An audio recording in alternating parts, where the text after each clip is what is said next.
अस्सलामु अलैकुम फ्रेंड्स, आज बनाओ बह समोस यम बनावनस मज वारिया सहल तो खेनस मज काफी टेस्टी आसान। अक्सर बाजार अनान, वन बनाओ यम गरी बिल्कुल सहल तरीकस मज। सो चलो करो वन स्टार्ट। रेसिपी खातर निम बह यत बानस मज मैदा 8 कप 2, बे त्रा बह अथ मज अजवाइन चमचा 1, नून चमचा 1, बे त्रावस यह कौशर गेव चमचा 2। अम पत रलाग बह सारी चीज असल पे।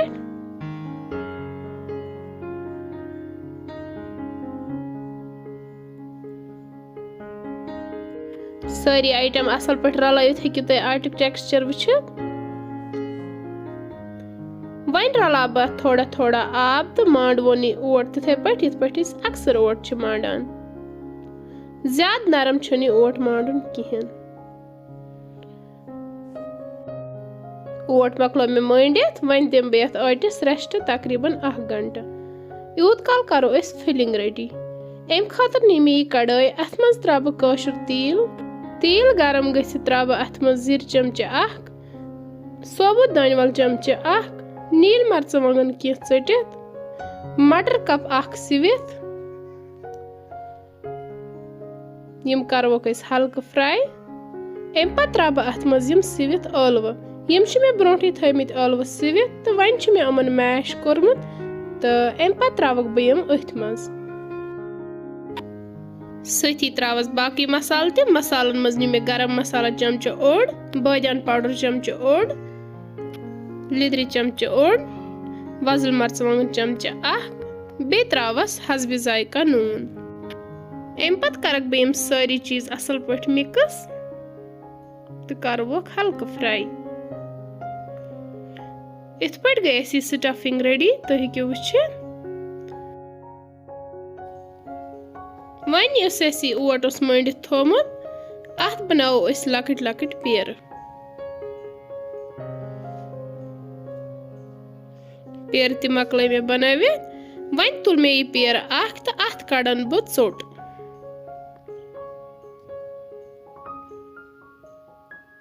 चोट न गस ज्यादा मोट आसन, न गस ज्यादा तन आसन।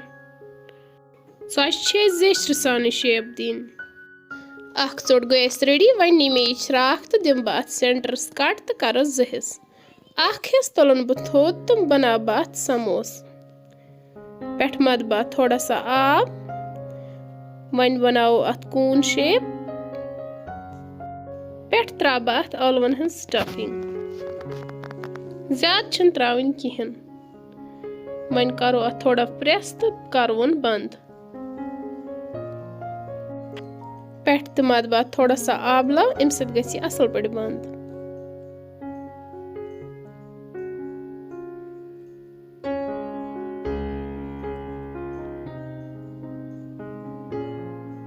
माशाअल्लाह, इत पट गो अस समोसा रेडी।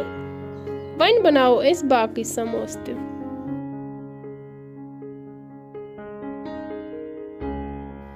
यपर किन मे ऑलरेडी थोमुत तेल गरम कर, तो वन त्राग बह यम समोस अक अथ मज तो करक असल पट फ्राई।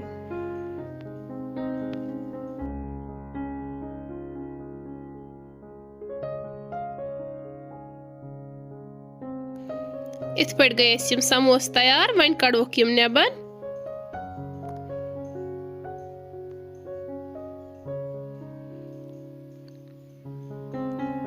इथे पट करवोक बाकी समोस ते फ्राई। तुह ते करजो घर यम जरूर ट्राई बनावन, क्याज कि घर युस ते चीज अस बनावो सु बिल्कुल फ्रेश आसान। अथ सत सत अगर तुम सन अजिक समोस बनावन कुन ते लिहाज पसंद आसनो आमत, तेल करजो सन चैनल शेयर तो सब्सक्राइब, वीडियो करजो लाइक, बेल आइकन ते करजो प्रेस, ताकि सन यम ते नए वीडियो आसन तम वातन तह तम। वन मिलो बेस वीडियोस मज बे कह डाल है, तो तम करू इंतजार तो बेहियो रबस हवाल। अल्लाह हाफिज।